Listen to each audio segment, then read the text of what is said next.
Russian hackers pursued journalists with the same gusto as when they went after U.S. politicians and intelligence figures, an Associated Press investigation has found.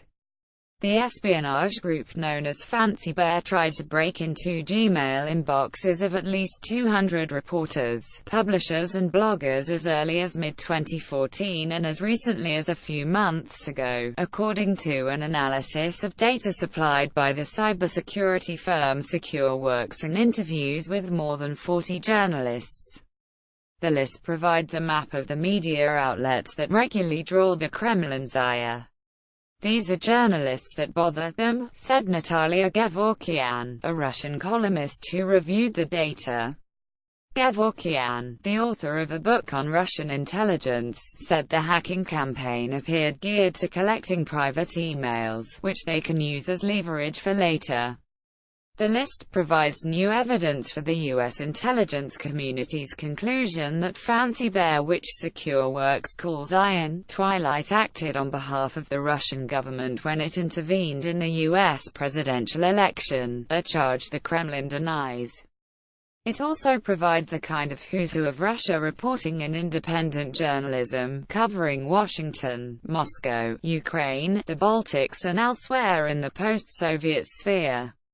The hackers pursued more journalists than any other group of targets identified by the app, except for diplomatic personnel and U.S. Democrats. New York Times journalists among those targeted. The list includes roughly 50 foreign correspondents based in Moscow or Russian reporters ranging from bloggers in provincial cities to high-profile Moscow television stars like Ksenia Sobchak, who is mounting a long-shot bid for the presidency. The former New York Times Moscow bureau chief, Ellen Barry, was among the targets. Fancy Bear tried to send phishing emails to roughly 50 of Barry's colleagues at the Times in late 2014, according to two people familiar with the matter.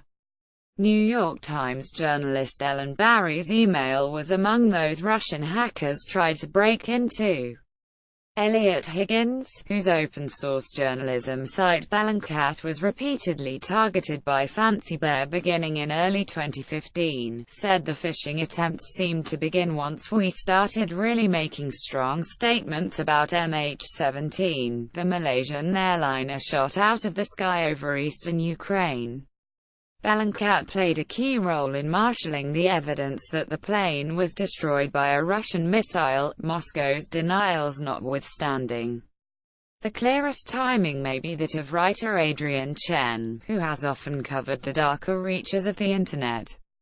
On June 2, 2015, Chen published a prescient expose of the Internet research agency, the Russian troll factory that won fresh infamy in October over revelations that it had manufactured make-believe Americans to pollute social media with partisan rhetoric ahead of the 2016 election. 8 days after Chen published his big story, Fancy Bear tried to break into his account. Chen said he wasn't worried for himself, but he sympathized with the hurt and humiliation that leaks can visit on their victims. "I've covered a lot of these leaks," he said. "I've seen what they could do.